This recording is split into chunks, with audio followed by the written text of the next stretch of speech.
இந்த இடத்துல வந்து இந்த ஸ்கீம் கொண்டு வரது வந்து யார் வந்து நயன்தாராக்கு சொன்னாங்க? அருமையான கேள்வி, அற்புதமான கேள்வி. அப்போது இது யார் சொன்னாங்க? அது மாதிரி நயன்தாரா வந்து இந்த அப்பார்ட்மெண்ட்டுக்கு போனாங்கன்றத வந்து மாரிதாஸ்க்கு யார் சொல்கிறாங்க?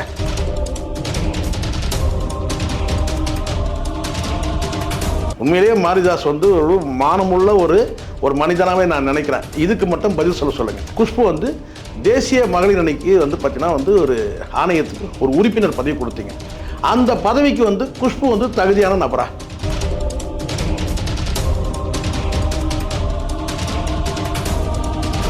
பிறப்பு நல்ல பிறப்பாக இருக்குமானால் நான் கேட்கிற ஒரு கேள்விக்கு மட்டும் பதில் சொல்கிறேன். எல்முருகன் ஒரு நிகழ்ச்சியை ஒருங்கிணைக்கிறார்.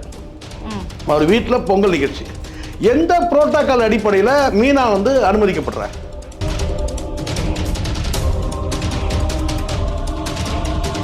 மாரிதாஸ் சொல்லும் போது மாரிதாஸ் சார்ந்திருக்கிற பிஜேபியும் ஒன்றும் யோக்கியமான கட்சிலாம் கிடையாது.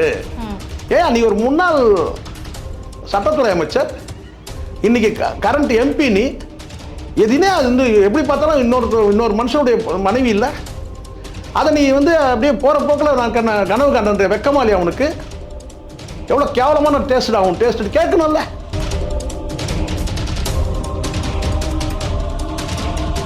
கேசவ விநாயக் அந்த ஆள் மேலே எவ்வளோ பாலியல் குற்றச்சாட்டு புகார்கள் வந்து பிஜேபியில் கொடுத்துருக்காங்க.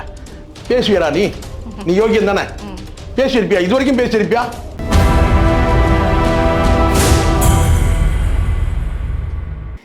நியூஸ்மேட் நேயர்களுக்கு வணக்கம். இன்றைய நேர்காணலில் நம்மோடு இணைந்திருக்கிறார் மூத்த பத்திரிகையாளர் திரு சேகுவரா அவர்கள். வாருங்கள் பேசுவோம். வணக்கம் சார். வணக்கம் வணக்கம் வணக்கம் சார். இப்போ சமீபத்தில் ஒரு வீடியோ ஒன்று பார்த்தேன். என்னன்னா, மாரிதாஸ் அவர்கள் வந்துட்டு நயன்தாரா குறித்த ஒரு விஷயம் வந்து பேசியிருந்தார். திமுக வந்து நயன்தாராவுக்கு ரொம்பவுமே சப்போர்ட் பண்ணுது, நயன்தாராவும் திமுகவும் வேற வேற இல்லை அப்படின்ற மாதிரி ஒரு கருத்தை பதிவு பண்ணியிருந்தாரு. நீங்களும் பார்த்துருப்பீங்க. உங்கள் கருத்து என்ன சார்? நான் இதில் மறுக்கிறதுக்கெல்லாம் ஒன்றும் கிடையாதுமா. மறுக்க வேண்டியவங்க யார் மறுக்கணும்? இப்போ மாரிதாஸ் ஒரு குற்றச்சாட்டு சொல்கிறாருன்னா இதை வந்து இதுக்கு நம்ம மறுக்கணும்னு அவசியமே கிடையாது. சம்மந்தப்பட்டவங்க அதை வந்து மறுக்கணும். நாம் மறுத்தோம்னா அது வந்து முட்டு கொடுக்குற மாதிரி ஆயிடும். எனக்கு இது நல்லாவே தெரியும். இப்போ வந்து உதாரணத்துக்கு கொஞ்ச நாளைக்கு முன்னாடி இந்த ஊடகங்கள் பேசக்கூடியதை சொல்கிறேன். இப்போ மாரிதாஸ் பேசுகிறாருன்னா மாரிதாஸ் பேசுகிறத நான் முழுமையாக அப்படியே வந்து அவர் சூப்பராக சொல்லிட்டாரு, பெரிய ஒரு ஆராய்ச்சி பண்ணி ஒரு விஷயத்தை கண்டுபிடிச்சி சொல்லிட்டாருன்னு நான் பாராட்டவும் மாட்டேன். ஆனால் வந்து சொல்லப்பட்ட கருத்துக்கள் வந்து பார்த்திங்கன்னா வந்து முற்றிலும் உண்மை இல்லைன்னு சொல்ல முடியாது. ஏன்னா அது ராதாரவி குறித்து சொன்ன ஒரு இது இருக்கு இல்லையா, அதெல்லாம் நமக்கு தெரிஞ்சது தானே. ஸோ நமக்கு தெரியாத ஒரு விஷயத்த சொல்கிறாரு அப்படின்னு சொன்னால் அப்போ நம்ம அதை வந்து ஒரு டாக்குமெண்ட் காட்டுறாரு. அந்த டாக்குமெண்ட்டை வந்து நம்ம ஆய்வு செய்யணும். அவர் சொல்லுது இது வந்து காக்கா உட்கார பணமழை விழுந்துதா, பணமழை விழும்போது காக்கா உட்கார்ந்ததான்றதுலாம் இருக்குது இல்லையா. ஒரு டாக்குமெண்ட் சொல்கிறாரு. இந்த திட்டம் எப்படி அவங்களுக்கு லீக் ஆச்சு, இது மாதிரி வந்து கடலோரத்தில் வந்து ஒரு பாதை அமைக்கிறதுன்றது வந்து எப்படி வந்து நயன்தாராவுக்கு தெரிஞ்சுது, அந்த தெரிஞ்சது பிறகு தான் அவங்க வந்து அந்த இடத்துல லேண்டு வாங்கினாங்கன்னு சொல்கிறார் இல்லையா. இது எப்படி நம்ம சொல்ல முடியும்? ஒருவேளை வந்து அவங்க வாங்கினது பிறகு வந்து அது சாலை போடப்பட்டிருந்தாலும் இது அப்படி தானே பேசப்படும். இப்போது நாம் இது வந்து யாருக்கும் முட்டு கொடுக்குறது கிடையாது. ஒரே கேள்வி தானே. ஒரு இடத்த ஒரு நடிகை வாங்குறாங்க. அந்த நடிகை வாங்குறதுக்கு முன்னாடி ஒரு இது மாதிரி ஒரு திட்டம் இருக்கு அப்படின்றத யாரோ சொன்னதா சொல்றாருன்னு வச்சுங்களேன், பேச்சு நேரடியாக பேசுவோம். ஒரு வந்து நயன்தாராவுக்கு வந்து இந்த அரசாங்கத்தை சார்ந்தவங்க, அது முதலமைச்சருடைய மகனோ அல்லது உதயநிதியோ அவர்கள் நேரடியாக சொல்லிட்டோம். என்ன வந்து அவர் வந்து தகவல் சொன்ன பிறகு தான் அவங்க அந்த இடத்துல லேண்டு வாங்கியிருந்தாங்கன்னு சொல்றாரு இல்லையா. அதை நம்ம எப்படி எடுத்துக்க முடியும்? ஏன்னா சில நேரங்களில் வந்து இவங்க இடம் வாங்கின பிறகு அந்த திட்டம் வந்தால் கூட நீங்கள் அப்படி தானே சொல்லுவீங்க. ஒரு இடத்த நீங்கள் வாங்கிட்டீங்கன்னா இது இன்னாருக்கு வேண்டப்பட்ட இடம் இருக்குங்க, அதனால் வந்து இந்த ஸ்கீமையே கொண்டு வந்தாங்க அப்படின்னு சொல்லலாம். அல்ல அந்த ஸ்கீம் கொண்டு வந்த பிறகு அந்த இடத்த வாங்குறாங்கன்னு வச்சுங்க. ஸ்கீம் கொண்டு வந்த பிறகு இடத்த வாங்குறாங்க, இல்லை அவங்க திட்டமிட்டு இருந்திருக்கலாம், அதுக்கப்புறம் கூட வாங்கியிருக்கலாம். இது இப்படி சொல்ல முடியாது. இது வந்து முழுக்க நேரடியாக சொல்ல முடியாது. மற்ற விஷயங்கள் இன்னொரு விஷயம் சொல்கிறாரு. ஒரு குறிப்பிட்ட அப்பார்ட்மெண்ட்டுக்கு அவர் போகிறது வரதெல்லாம் நமக்கு தெரியாது. இப்போ மாரிதாஸுக்கு தெரியுது யார் எந்தெந்த அப்பார்ட்மெண்ட்டுக்கு போகிறாங்க வராங்கன்றதெல்லாம் அவருக்கு தெரியுது, நமக்கு தெரியாது இல்லை. நயன்தாரா எந்த அப்பார்ட்மெண்ட்டுக்கு போகிறாங்கன்றது ராத்திரிலாம் நம்ம வீட்டு வேலையை விட்டுட்டு நம்ம ஆராய்ச்சி பண்ண முடியாது இல்லை. இப்போ நயன்தாரா இந்த அப்பார்ட்மெண்ட்டில் போய் இருக்கிறாங்கன்றது வந்து மாரிதாஸுக்கு யார் சொன்னாங்க? இப்போ நீங்கள் சொல்கிறீங்க, கேட்குற கேள்வி கரெக்டு. இந்த இடத்துல வந்து இந்த ஸ்கீம் கொண்டு வரது வந்து யார் வந்து நயன்தாராக்கு சொன்னாங்க? அருமையான கேள்வி, அற்புதமான கேள்வி. யார் சொன்னாங்க? அதுக்கப்புறம் அவங்க அந்த இடத்துல வந்து அவங்க வந்து இடம் வாங்குறாங்க அப்படின்னு பத்திரப்பதிவோடு காட்டுறாரு. Right, okay. அப்போது இது யார் சொன்னாங்க? அது மாதிரி நயன்தாரா வந்து இந்த அப்பார்ட்மெண்ட்டுக்கு போனாங்கன்றத வந்து மாரிதாஸ்க்கு யார் சொல்கிறாங்க? அப்போ நமக்கு தெரியாதுல்ல. அப்போ இந்த ரெண்டு விஷயத்த நம்ம வந்து அந்நிய செலாவணி குறித்த விஷயங்கள் தான் நடந்துகிட்டு அதெல்லாம் சொல்கிறாங்கம்மா. இப்போ அது நமக்கு தெரியாதுல்ல. அப்போ அவருக்கு மத்திய அரசில் இருக்கக்கூடிய அதிகாரிகளோ அல்லது மாநிலத்தில் இருக்கிற அதிகாரிகள் யாரோ கூட சொல்லியிருக்கலாம்னு வச்சுங்களேன். ஒரு விஷயத்த சொல்லும்போது இதை நீங்கள் சொல்லணும்ல. இப்போ நமக்கு தெரியாதுல்ல. மாரிதாஸ் சொல்லிட்டாருப்பா, அப்போ அது உண்மையாக இருக்கும்பா. நயன்தாரா வந்து அந்த அப்பார்ட்மெண்ட்டுக்கு போகிறாங்கப்பா, அந்த இடத்துல வந்து பார்த்தீங்கன்னா வந்து உதயநிதியோட வந்து ஒரு சம்மந்தப்பட்ட வந்து ஒரு அதிகாரி இருக்கிறாங்கப்பா, இப்படிலாம் நம்ம வந்து நாம கற்பனை பண்ண முடியாதுல்ல. கண்டிப்பா கண்டிப்பாக. இன்னொரு விஷயம் என்ன சொல்லியிருக்காரு அப்படின்னா, சமீபத்தில் வந்து செஸ் ஒலிம்பியாட் போட்டி வந்து தமிழகத்தில் வந்து நடந்தது. அதுல முக்கியமாக நிகழ்ச்சி அந்த ஒருங்கிணைப்பு சம்பந்தமான வீடியோஸ் எல்லாம் வந்துட்டு விக்னேஷ் சிவன் தான் வந்து எடுத்திருந்தாரு. இதுக்குமே நயன்தாராவுக்குமே இருக்கலாமா? நான் தான் சொல்றேன்லம்மா, இப்போ நம்ம மறுக்கவே இல்லை. அதனால தான் நான் சொல்றேன், நம்ம முட்டுக்குற இடத்துல போயிட முடியாது. இதெல்லாம் நடக்குது. ஒரு காமனா ஒரு வார்த்தை சொன்னார் இல்லையா, நடிகைகளை வைத்து திமுகவை அவமானப்படுத்துற மாதிரி. நடிகர் நீங்க யாரு? இப்போ இதுதான் இப்போ மாரிதாஸ் சொல்றாரு. அதாவது என்னன்னா, நடிகைகள் எல்லாமே பலனடைஞ்சாங்கன்னு சொல்றாரு. யாரு? மாரிதாஸ் சொல்றாரு. என்னன்னா, திமுக ஆட்சியில் நடிகைகள் வந்து பலனடைஞ்சாங்கன்னு சொல்லிட்டு, இது குறிப்பிட்ட ஒரு கட்சியை மட்டுமே நீங்க சொல்ல முடியாதுமா. இப்போ நீங்க இப்படி சொல்றீங்க. நீங்க பிஜேபி நீங்க சொல்லுவீங்களா? பிஜேபி குஷ்பு வந்து யாரு சொல்லுங்க. மாரிதாஸோட மனசாட்சிக்கே விட்டுறேன் இந்த கேள்வியை. உண்மையிலேயே மாரிதாஸ் வந்து ஒரு மானமுள்ள ஒரு மனிதனாகவே நான் நினைக்கிறேன். இதுக்கு மட்டும் பதில் சொல்லுங்க. குஷ்பு வந்து தேசிய மகளிர் அணிக்கு வந்து பார்த்தீங்கன்னா வந்து ஒரு ஆணையத்துக்கு ஒரு உறுப்பினர் பதவி கொடுத்தீங்க. அந்த பதவிக்கு வந்து குஷ்பு வந்து தகுதியான நபரா? மாரிதாஸ் சொல்லுவாரா? தம்பி தான், என் தம்பி தான் மாரிதாஸ், நீ இதெல்லாம் சொல்கிறல்லப்பா, கரெக்டுப்பா, உன்னுடைய புலனாய்வு நான் பாராட்டுறேன், இது வந்து நம்ம முட்டு கொடுக்குற இடத்துல நம்ம கிடையாது. ஒரே கேள்வி தான், உங்கள் கட்சினா மாரிதாஸ் சார்ந்த கட்சி உங்க யாருக்கு தெரியும்? மாரிதாஸ் சங்கின்றதை அவரே மறுக்க மாட்டார். ரெண்டாவது பாரதிய ஜனதா கட்சியில் வந்து பார்த்தீங்கன்னா வந்து ஒரு தீவிர பற்றாளன்றதுலாம் எல்லாருக்கும் தெரியும் தான். சரிங்களா? அப்போ நீங்கள் சொல்லுங்கள். எனக்கு தெரிஞ்சு வந்து பார்த்தீங்கன்னா வந்து தேசிய மகளிர் ஆணையத்தில் அந்த உறுப்பினராக இருந்தாங்க இல்லையா அந்த அம்மா, அந்த பதவியை பயன்படுத்தியே வந்து கிட்டத்தட்ட ஒரு 100 கோடிக்கு மேலே சம்பாரிச்சிட்டாங்கன்னு சொல்லி ஒரு தகவல் இருக்கு. அது வந்து நான் நேரடியாக நான் வந்து எந்த ஆய்வும் என்கிட்ட கிடையாது. நான் மாரிதாஸ் மாதிரி தான் நானும் பேசுகிறேன். என்கிட்ட நேரடியாக வந்து எந்த ஆதாரமும் கிடையாது. மாரிதாஸ் கிட்டே எந்த ஆதாரமும் இல்லை. நீங்கள் காட்டுறது ரிஜிஸ்ட்ரேஷனை காட்டுறீங்க, ஒரு ரிஜிஸ்ட்ரேஷன் பேப்பரை காட்டுறீங்க, இது வந்து இந்த இடத்துல லேண்ட் வாங்கியிருக்காங்க. ஆனால் அந்த லேண்டு வாங்கினதுக்கும் உதயநிதி அவர்களுக்கும் அவர் தான் சொல்லி தான் நீங்கள் வந்து நீங்கள் பேரை சொல்ல மறுக்கிறீங்க. அந்த பால் டைல்னு சொல்லி நீங்கள் பேசுகிறீங்க. ஆனால் நான் நேரடியாகவே சொல்கிறேன், உதயநிதி தான் சொல்லி தான் அவங்க அந்த இடத்துல லேண்ட் வாங்கிட்டாங்க நீங்கள் சொன்னீங்கன்னா அதுக்கு உங்ககிட்ட ஆதாரம் இல்லை. அதே மாதிரி என்கிட்டயும் ஆதாரம் கிடையாது. தேசிய மகளிர் ஆணைய உறுப்பினர் பதவியை பயன்படுத்தி கிட்டத்தட்ட 100 கோடிக்கு மேலே சொத்து வாங்கிட்டாங்க. எந்த தகுதி அடிப்படையில் தான் வந்து நீங்கள் வந்து குஷ்புக்கு வந்து அந்த பதவி கொடுத்தீங்க? நான் கேட்குறேன், எந்த தகுதி அடிப்படையில் நான் கேட்குறேன், எந்த தகுதி அடிப்படையில் தேசிய மகளிர் ஆணையத்துக்கு வந்து உறுப்பினர் பதவி வந்து குஷ்பு கொடுத்தீங்க?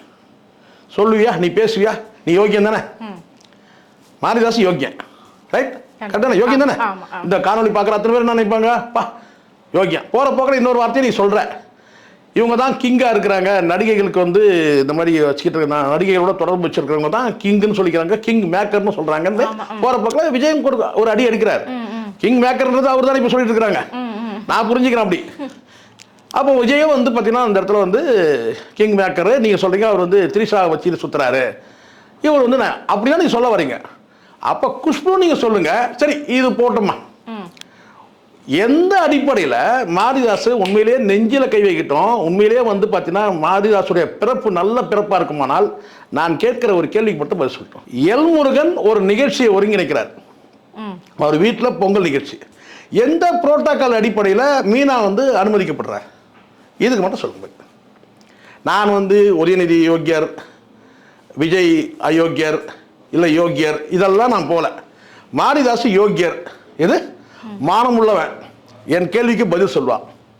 சொல்லு, எந்த புரோட்டோக்கால் அடிப்படையில் பிரதமர் பங்கேற்கிற பொங்கல் விழா நிகழ்ச்சி, அதுவும் குறிப்பாக வந்து எல்முருகன் மத்திய அமைச்சருடைய ஒரு இல்ல நிகழ்ச்சியில் மீனா பங்கேற்க வேண்டிய கட்டாயம் என்ன, என்ன அவசியம் ஏற்பட்டது, எந்த அடிப்படையில், எந்த புரோட்டோக்கால் அடிப்படையில் மீனா வந்து கலந்துக்கிட்டாங்க? பதில் கிடைக்குமா மாரிதாஸ் கிட்ட? அப்போ முடிஞ்சு போச்சு. அதனால தான் நான் சொல்கிறேன், இந்த இடத்துல வந்து பெண்கள் குறித்து இந்த மாதிரியான கிசுகிசுக்கள் தான் நம்ம சொல்லணும். அது சரியான லாங்குவேஜ் எனக்கு தெரியல. இது போன்ற வதந்திகள், இதெல்லாம் வதந்திகளாக இருக்கட்டும் அல்லது உண்மையாக இருக்கட்டும் அல்லது அரசல் புரசலாக வந்து நடந்திருக்கட்டும், இதெல்லாம் வந்து பார்த்தீங்கன்னா பொது வெளியில் பேசினா இதெல்லாம் வரும். இப்போ மாரிதாஸ் சொல்லலாம், யோ நான் யோக்கியான்னு சொல்லலாம், பிரச்சனையே கிடையாது. ஆனால் நீங்கள் சொல்றது ஒரு கட்சியை குற்றம் சாட்டுறீங்க. நல்லா புரிஞ்சுங்க, ஒரு கட்சியை குற்றம் சாட்டுறீங்க. ஒரு கட்சியை குற்றம் சாட்டும் போது அப்போ நீங்கள் இந்த பக்கமாக வந்து பேசணும்ல, நியாயமாக பேசுங்க. நான் உள்ளபடியே நான் சொல்கிறேன், அந்த சம்பவங்களில் சொல்லக்கூடிய சம்பவங்களில் உண்மை இருக்கலாம், உண்மை இல்லாமல் இருக்கலாம். ஒரு சம்பவம் உண்மை. அதாவது என்னன்னா வந்து ராதாரவி அவர்கள் வந்து ஒரு மேடையில் வந்து ஒரு ஃப்ளோவில் பேசும்போது ஒரு வார்த்தை சொல்லிடுறாரு, நயன்தாரா குறித்து சொல்கிறாரு. இதுக்கு வந்து ராதாரவி பேசுனது வந்து ரொம்ப சரியான கருத்து அப்படின்னு நான் சொல்லலை. அவங்க ஒரு பக்தி படத்தில் நடிக்கிறாங்க. அப்போ இவர் சொல்கிறாரு, ஒரு பக்தி படத்தில் நடிக்கிறவங்களை பார்த்து கூப்பிட தோணக்கூடாதுன்னு சொல்லி ஒரு வார்த்தையை சொல்கிறாரு. அது கூட அவர் சொன்னதாக சொல்லாமல் முன்னாள் அமைச்சர் காளிமுத்து அவர்கள் சொன்னதை மேற்கோள் காட்டி தான் ஒரு வார்த்தையை சொல்கிறார். இது தப்பாக இருந்தால் கூட அவர் வருத்தம் கூட தெரிவிக்கிறார். ஆனால் வருத்தம் தெரிவித்த பிறகும் கூட அவர் கட்சியிலிருந்து அடிப்படை உறுப்பினர் பதவியிலிருந்து நீக்கப்படுறார். இதுதான் வந்து திமுகவோட இவ்வளோ அவசரம் தேவையில்லை. நீங்கள் இதெல்லாம் ஒரு நாளில் போகக்கூடிய விஷயம் கிடையாது. ராதாரவி அவர்கள் பொறுத்தவரைக்கும் திராவிட பாரம்பரியத்தில் வந்தவர். திமுக அண்ணா திமுக மாறி மாறி இருந்திருக்கலாம். ஆனால் எந்த சூழ்நிலையும் வந்து பார்த்தீங்கன்னா அவர் வந்து சங்கிகள் கூடாரத்துக்கிட்ட அவர் போகவே முடியாது. போன வேகத்தில் திருப்படிச்ச பந்து மாதிரி வந்துட்டார். ஏன்னா அவரால் அங்கே ஐக்கியமாக முடியாது. காரணம் கேட்டால் இவர் திராவிட பாரம்பரியத்தில் வந்தவர். அவரோட தந்தையாருடைய அந்த திராவிட இயக்க பணிகள்லாம் மதித்து கூட நீங்கள் வந்து அவர்கிட்ட ஒரு விளக்கம் கேட்டிருக்கலாம் அல்லது இடைநீக்கம் செஞ்சிருக்கலாம், மீண்டும் கூட அவரை வந்து இணைச்சிருக்கலாம். ஆனால் முற்றிலுமா அடிப்படை உறுப்பினர் பதவியிலிருந்து நீக்கிற அளவுக்குலாம் ஒரு பெரிய குற்றம் பண்ணிடல அவர், இல்லையா? இப்போ அன்னைக்கு அவர் சொன்ன அதே கருத்து தான் சிவி சண்முகம் சொல்றாரு. எடப்பாடி பழனிசாமி நீக்கிட்டாரா என்ன? சிவி சண்முகம் வந்து அவருடைய வந்து ஆசையை அவர் வந்து சொல்லியிருந்தார். அவர் கனவுல வந்து நயன்தாரா வர்றத சொல்லியிருந்தார். அப்போ நீக்கலையே, சொல்லுங்க, எடப்பாடி பழனிசாமி நீக்கலையே. அப்போ அதுக்காக நீக்கலைன்றதுனால அவர் பேசுறது சரின்னு நான் சொல்லலாமா? ஆனால் இங்கே எல்லாரும் அப்படிதான். மாரிதாஸ் சொல்லும் போது மாரிதாஸ் சார்ந்திருக்கிற பிஜேபியும் ஒன்றும் யோக்கியமான கட்சி தான் கிடையாது. தேசிய மகளிர் ஆணையத்துக்கு ஒரு உறுப்பினர் பதவியை கொடுத்து நீங்கள் குஷ்புவை நீங்கள் கௌரவிக்கிறீங்க இல்லையா? அதெல்லாம் இவங்க செய்யலையே. அந்த மாதிரி ஏதாவது ஒரு உறுப்பினர் பதவி கொடுத்துருக்காங்க? அரசு பதவி ஏதாவது கொடுத்துருக்குறாங்களா? ஆணையத்துக்கு பதவி ஏதாவது கொடுத்துருக்காங்களா? இல்லையே. அப்படி இருக்கும்போது கம்பேரிசனில் பார்த்தீங்கன்னா வந்து நம்ம இப்படியும் சொல்ல முடியும். ஆனால் நம்ம நியாயப்படுத்தலை. ஒரு வருத்தம் எனக்கு இருக்கு, ராதாரவிக்கு கொடுக்கப்பட்ட அந்த பெனால்ட்டி இருக்கு இல்லையா, அந்த முழுமையான மெம்பர்ஷிப்ல இருந்து நீக்கிறதுன்றது அது அதீதமானது. ஸோ அதுதான் இப்போ இவர் மேற்கோள் காட்டும் போது அதையும் ஒரு பாயிண்டாக மேற்கொள்றாரு. நான் இதில் மாரிதாஸ் சொன்னதில் வந்து எதுலையுமே நான் வந்து திமுகவுக்கு நான் முட்டு கொடுக்கல, அதுக்கான அவசியம் எனக்கு கிடையாது. அதுக்கான கட்சிகள், அதுக்கான இயக்கங்கள், இந்த ஊடகங்கள் இருக்குது, அவங்க அதை பார்த்துப்பாங்க. நான் அதுக்கிட்ட நாங்கள் போகவே இல்லை. ஏன்னா எனக்கு இந்த திரிஷா குறித்து விவகாரம் வரும்போதே இந்த 2 பேர் உருட்டுவானுங்க தெரியுங்களா. இந்த தேரடின்னு சொல்லிட்டு ஒரு பையனும் இன்னொருத்தன் வந்து உருட்டும் போது அவனுக்கு அப்படியே சிலாகிச்சிட்டானுங்க. என்னன்னு கேட்டிங்கன்னா வந்து திரிஷா குறித்து நயினார் நாகேந்திரன் சொன்னது வந்து ரொம்ப தப்பான விஷயம். திரிஷா அவர்கள் வழக்கு தொடுக்கணும், வழக்கு தொடுக்கணும், தனிப்பட்ட விஷயத்தை வந்து இப்படி வந்து பேசக்கூடாது. சொல்றது யாருன்னு கேட்டால் இவங்க 2 பேரும், யாரு, இந்த மில்டனும் இந்த தேரடி, அந்த 2 பேரும் உட்காந்து பேசும்போது திரிஷா வழக்கு தொடுக்கணும்னு பேசுறானுங்க. நான் பார்த்துதான் நயினார் நாகேந்திரன் ஒரு கருத்தை சொல்றாரு, அது கருத்து அவ்வளவுதான். அதே கருத்தை வந்து இன்னைக்கு மாரிதாஸ் சொல்றாரு. ஆனால் என்னன்னா பாரபட்சமான பார்வை இருக்கு. அது நயினார் நாகேந்திரனுக்காக இருக்கட்டும், மாரிதாஸ்க்கு இருக்கட்டும். உங்க கதையும் கொஞ்சம் சொல்லுங்கடா. அப்படியே நீங்க என்னமோ புண்ணியவானுங்க மாதிரி பேசுறீங்க. உங்க கதையை சொல்லுங்க, மீனா கதையை சொல்லுங்க. நான் நேரடியாக கேட்கிறேன், என்ன புரோட்டோகால் அடிப்படையில் இதை சொல்லிருக்கலாம். என்னன்னு கேட்டா, இப்போ எங்க எல்முருகன் மத்திய அமைச்சர் இருக்காருங்க, அவரோட பொங்கல் விழா கொண்டாடினாருங்க. அந்த பொங்கல் விழாக்கு வந்து பார்த்தீங்கன்னா வந்து பிரதமர் பங்கேற்ற நிகழ்ச்சியில் வந்து பார்த்தீங்கன்னா வந்து மீனா வர வச்சுருங்க, அது ஒரு புரோட்டோகால் அடிப்படையில் வர வச்சாருங்க. சொல்லுங்க, அவ்வளோ எளிதாக கலந்துக்க முடியுமா? ஒரு பிரதமருடைய நிகழ்ச்சியில் பங்கேற்கிற நிகழ்ச்சியில் எவ்வளோ பாதுகாப்பு கெடுபிடிகள் இருக்கு. அப்போ வந்து அங்கே வந்து எப்படி வந்தாங்க, யார் ரூட்டு பேசுவீங்களா? இல்லைங்க, கலா மாஸ்டர் இருக்காங்கல்ல, அவங்க தான் ரெக்கமெண்ட் பண்ணாங்க சொல்லுவீங்களா? எதுக்கு அந்த நிகழ்ச்சிக்கு சொல்கிறேன், சொல்லுவீங்களா? சொல்ல மாட்டேன். எப்படி வந்து யாருடைய பரிந்துரை பேரில் தேசிய மகளிர் ஆணையத்துக்கு குஷ்பு வந்து உறுப்பினர் ஆக்குனீங்க சொல்லுவீங்களா? மாரிதாஸ் கேட்டு சொல்லுவியா? இப்போ புரியுதா? முதல்ல உங்கள் முதுகில் இருக்க அழுக்க பாருங்கடா. நான் இதை பேசக்கூடாதுன்னு நான் சொல்லுவேன். பொதுவாக பெண்கள் குறித்து இது போன்ற விஷயங்கள் வந்து இது காலம் காலமாக நடக்குது. இது மிகப்பெரிய என்ன சொல்லுங்க, மன்னர்கள், சக்கரவர்த்திகள், ஞானிகள், இன்னும் எல்லாம் யாரெல்லாம் பட்டியலில் வருவாங்க மிகப்பெரிய ஜாம்பவன்கள் எல்லாம் எடுத்துட்டாலும் ஒரு பெண்ணோட காலில் விழுந்தவன தான் இருக்கிறான். ஒன்று காதல்ன்ற பேரில் விழுந்திருப்பானுங்கம்மா, அப்படி இல்லைன்னா வந்து காமத்துக்காக விழுந்திருப்பானுங்க. இதை ரெண்டுத்தை தாண்டி ஒன்றும் கிடையாது. இது ரெண்டுத்துலையுமே விழலன்னு சொன்னால் அவன் தாய்மடியில் விழுந்திருப்பான். தாயும் ஒரு பெண் தான். தாயோட பாசத்தில், தாயோட மடியில் இல்லை தாயோட காலில் விழுந்திருப்பான். அதனால் ஒரு பெண் காலில் விழாத எவனும் கிடையாது. வாஜ்பாய் கிட்ட ஒரு கேள்வி தெரியுமா? சின்ன பையன் அவனுக்கு, மாரிதாஸ்க்கு வாஜ்பாய் கிட்ட ஒரு கேள்வி கேட்குறாங்க. நீங்கள் வந்து பிரம்மச்சாரியா அப்படின்னு கேட்குறாங்க. அவர் என்ன பதில் சொன்னார் தெரியுமா அதுக்கு? வாஜ்பாய், நான் பிரம்மச்சாரி கிடையாது, திருமணம் ஆகாதவன்னு சொன்னார். அதுக்கு என்ன பொருள்? என்ன பொருள்? நான் பிரம்மச்சாரி கிடையாது, திருமணம் ஆகாதவன் சொல்றாரு. அப்ப என்ன பொருள் புரிஞ்சுக்கலாம். நான் வந்து பிரம்மச்சாரினா, பிரம்மச்சாரி என்பது ஆண் பெண்ணோட உறவு இருக்கிறோம், கணவன் மனைவின்ற உறவு, ஆண் பெண் உறவு, அது இல்லாத இருக்கிறவங்க தான் பிரம்மச்சாரி. ஆனால் திருமணம் ஆகாதவன்னா உறவு, ஆண் பெண் உறவு இல்லாதவனும் சொல்ல முடியாது. அவன் திருமணம் ஆகலை, அவ்வளோதான். லைசன்ஸ் இல்லை, அவ்வளோதான். திருமணம் என்பது ஒரு லைசன்ஸ், அது இல்லை, அவ்வளோதான். மற்றபடி வந்து அதுதான் நேர்மையான பதில்.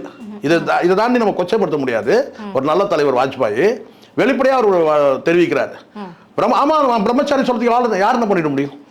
இன்னைக்கு பல பேர் இருக்கானே, ஆமாம் நான் பிரம்மச்சாரி சொல்லலாமே, ஆனால் நேர்மையாக பதில் சொல்றார், நான் பிரம்மச்சாரி இல்லைப்பா, திருமணம் ஆகாதவன்.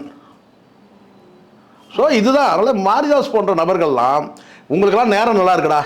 ஏன்னா நீங்கள் ஒரு வீடியோ போட்ட உடனே அதை 2 லட்சம் பேர் 3 லட்சம் பேர் பார்க்குறான். இது உங்களுக்கு என்னன்னு கேட்டிங்கன்னா ஏதோ ஒரு கண்டென்ட் எடுத்து பேசணுன்றது பேசுகிறீங்க. ஆனால் என்ன பேசணும், நான் ஒன்று மட்டும் நான் சொல்லுவேன், மாரிதாஸுக்கும் நான் சொல்லுவேன், மாரிதாஸ் போன்ற நபர்கள் இதில் இருக்கிற இந்த யூடியூப் ப்ரோட்டஸாக இருக்கட்டும், மில்டன் தேர்க செலக்டிவாக எடுத்து பேசாதீங்கடா. ஒரு விஷயம் எடுத்து பார்த்தீங்கன்னா இங்கேயும் போடுங்க அங்கேயும் போடுங்க. எது துண்டு போட சொல்ல, இங்கேயும் போடுங்க அங்கேயும் போடுங்க. இங்கேயும் தப்பு இருந்தால் இதையும் சொல்லுங்க, அங்கேயும் தப்பு இருந்தால் அதையும் சொல்லுங்க. ஒருத்தருக்காக ஒருத்தருக்கு பேசாதீங்க. யாருமே நான் சொல்கிறேன், மாரிதாஸுக்கும் நான் சொல்கிறேன், செலக்டிவாக நீங்கள் வந்து ஒரு கட்சிக்கு நீங்கள் முட்டு கொடுக்கணும்னா நீங்கள் வேற வகையில் முட்டு கொடுங்க.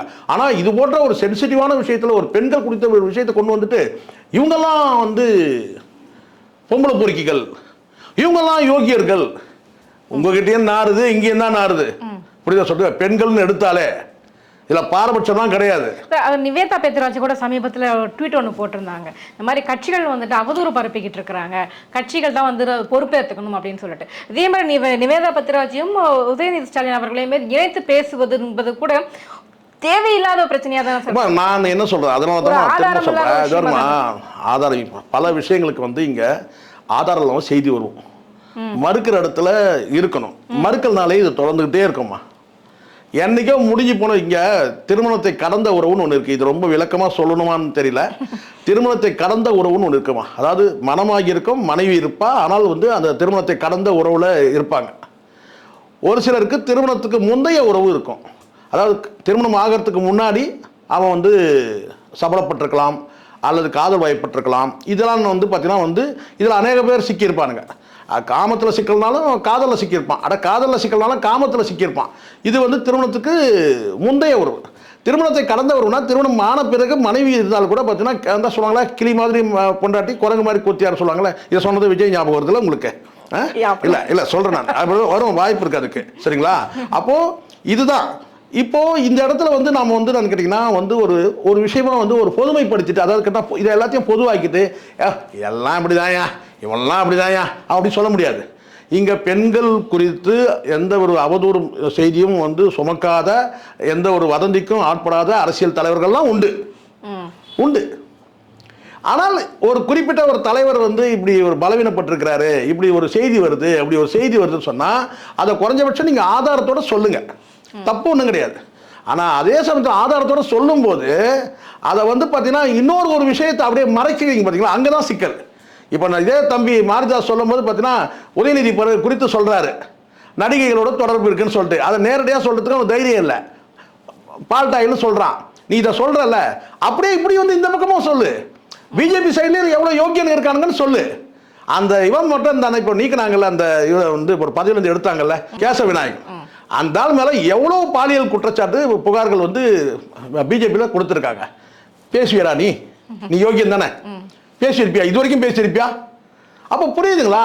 இவங்கெல்லாம் ஒரு செலக்டிவாக இருக்கக்கூடிய நபர்கள். இந்த என்ன பெத்ராஜ், நிவேதா பெத்ராஜ்னு சொல்லி அந்த அந்த இது வந்து கேட்டால் கொஞ்ச நாள் ரொம்ப நாளைக்கு முன்னாடி இதே சவுக்கு சங்கர் வந்து ஒரு வீடியோவில் வந்து நிவேதா பெத்ராஜிக்கு ஏன்னா எந்த ஆதாரமும் அப்போ போடவும் கிடையாது, எதுவுமே கிடையாது. அப்போது சவுக்கு சங்கர் சொல்லிட்டாருங்க, அவர் சொல்லிட்டா யோகியருங்க அப்படின்னு சொல்ல முடியும். அவனே இன்னொருத்தன் பொண்டாட்டி எதிர்க்க உட்கார வச்சுருந்தான் பேசியிருந்தான். பார்த்தோமா இல்லையா? அப்போது இந்த இடத்துல நல்லா புரிஞ்சுக்கணும். நீங்கள் பாலியல் குற்றச்சாட்டு ஒருத்தரை வந்து நீங்கள் சொல்கிறீங்கன்னா முதல்ல உங்கள் அழுக்கு, உங்கள் முதுகில் இருக்க அழுக்கு என்னன்னு பாருங்கள். நீங்கள் க்ளீனாக இருந்தால் நீங்கள் பேசுங்க, இல்லைன்னா அதை விட்டுட்டு நீங்கள் என்ன சரி கேட்டால் டைரெக்டாக வாங்க. இப்போ நான் கேட்குறேன் வந்து மாரிதாஸ் கிட்டே இந்த வார்த்தையை நான் கடைசியாக சொல்லிட்டு முடிக்கிறேன். நீ இவ்வளோ பேசுன இல்லை, ஒரு வார்த்தை இன்னார் இதை தான் பேசணும்னு இருக்குது. ஒரே ஒரு வார்த்தை சிவி சண்முகம் வந்து ஒரு வார்த்தை நயன்தாரா குறித்து ஒரு வார்த்தை பேசுகிறார். யார் வேணா இருக்கட்டும்மா, ஒரு பெண்ணை வந்து நீங்கள் பேசுகிற இன்னொருத்தருடைய மனைவி, அவங்க எப்படி பார்த்தாலும் ஒரு நபருடைய மனைவி யார்? நயன்தாரா. கனவு சொல்லுன்னு நீங்கள் சொல்கிறீங்க, நான் கனவு சொல்கிறேன். நயன்தாரா ஒன்று கேட்பேன், குடிப்பியான்னு கேட்குறேன். என்ன கேவலமான டேஸ்ட்டுடா அது. நான் டேஸ்ட்டு ஏதோ மட்டமாக சொல்கிறேன்னு நினைக்கிறேன். இன்னொரு ஆணோட மனைவி கனவுல வந்து சொல்ல வெக்கமா இல்லை? இதை நீ கேட்டுக்கணும்ல. நான் கேட்குறேன் வெக்கமா இல்லை? இதை வெளிப்படையாக பேசின ஒரு நபரை அப்படியே புறந்தளிட்டு மாரிதாஸ் நீ கேட்கணும்ல. ஏன் நீ எல்லாம் ஒரு முன்னாள் அமைச்சர், நீ இப்படி வந்து பேசலாமா? அவங்க மேலே நீ சொல்லக்கூடிய குற்றச்சாட்டுலாம் இருக்கட்டும், மாரிதாஸுக்கே நான் சொல்கிறேன், தம்பி நீ சொல்கிற குற்றச்சாட்டெல்லாம் இருக்கட்டும்பா, ஆனால் இந்த இடத்துல நீ ஒரு வார்த்தை கேட்டுக்கணும்ல. ஏன் நீ ஒரு முன்னாள் சட்டத்துறை அமைச்சர், இன்னைக்கு கரண்ட் எம்பி, நீ எதுனே அது வந்து எப்படி பார்த்தாலும் இன்னொரு மனுஷனுடைய மனைவி இல்லை. அதை நீ வந்து அப்படியே போகிற போக்கில் நான் கனவு கண்ட வெக்கமா இல்லையா உனக்கு? எவ்வளோ கேவலமான டேஸ்ட் ஆகும். டேஸ்ட் கேட்கணும்ல, கேட்டுக்கணுமா இல்லையம்மா? அப்போ நீங்களும் என்ன செய்றீங்க? உங்களுடைய புத்தி எப்படி இருக்குது? செலக்டிவாக இருக்குது. நமக்கு இப்போ யார் தேவை? உதயநிதி தேவை, திமுக ஆட்சி தேவை. அந்த பக்கம் அதை மறந்துருங்க, பிஜேபி சைடு மறந்துருங்க, அதிமுக சரி. ஏன்னா இப்போ கூட்டணி கட்சி அதை பேச மாட்டான். யார்? மாரிதாஸ். ஒரு விஷயத்தை பேசுறீங்கன்னா நியாயமாக பேசுங்க. யார் பாதிக்கப்படுறாங்க, யார் பாதிக்கப்பட்டவங்க பற்றி பேசினா கூட அவங்க சைடில் நியாயம் இருந்தால் மட்டும்தான் நீங்கள் பேச முடியும். நீங்கள் பாதிக்கப்பட்ட எப்படி பாதிக்கப்பட்டாங்க, என்ன நியாயம் இருக்கு அவங்க பக்கம் பார்க்கணும். இந்த இடத்துல நீங்கள் வந்து பார்த்தீங்கன்னா நீங்கள் நடிகைகளை வந்து மையப்படுத்தி நீ ரொம்ப கவலைப்படுற. இந்த ஆட்சியில் நடிகைகள் வாழ்ந்துட்டாங்கன்ற. ஏய், நடிகைகள் பணம் சம்பாரிச்சு பெருசு இல்லைடா, பதவி கொடுக்குறீங்களா? எவ்வளோ உன்னதமான பதவி! தேசிய மகளிர் ஆணையத்துக்கு உறுப்பினர் பதவி. அது எப்படிப்பட்ட பதவி? அது யார் இருக்கணும் அந்த பதவியில்? குஷ்பு தூய்மை கொடுத்தீங்களாடா? அப்போ தெரியலையா உங்களுக்கு? நான் கேட்குறேன், அப்போ தெரியலையா? நியாயமாக பேசணும்ல. இவங்க பணம் சம்பாதிக்கிறாங்க, வாழ்ந்துட்டு போகிறாங்க. 100 கோடி 50 கோடி. ஜெயலலிதா மேலேயே 40 ரூபா தான்டா விழுந்தது, 10 ரூபா நோட்டு தான் விழுந்தது சத்த போது. யாரும் எடுத்துகிட்டு போக முடியாதுங்க. இவன் பிரச்சனை அதுதான். இப்போ என்னன்னா, ஐயோ அவன் 100 கோடி சம்பாரிச்சிடா, இவன் 500 கோடி சம்பாரிச்சிடா, இவன் 200 கோடி சம்பாரிச்சிடா. இந்த நடிகைகள்லாம் வாழ்ந்துருக்கிறாங்க திமுக, ஏன் உங்கள் ஆட்சியில் வாழலையான்னு கேட்குறேன் நான்.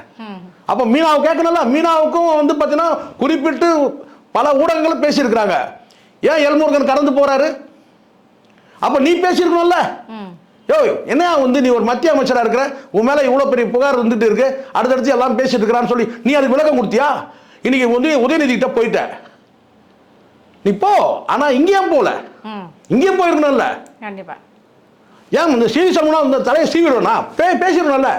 எப்படா வந்து ஒரு முன்னாள் சட்டத்துறை அமைச்சர், இன்னைக்கு கரண்ட் எம்பி, எப்படி ஒரு நடிகை வந்து நீ பேச எப்படி கேட்கணும் இல்லம்மா?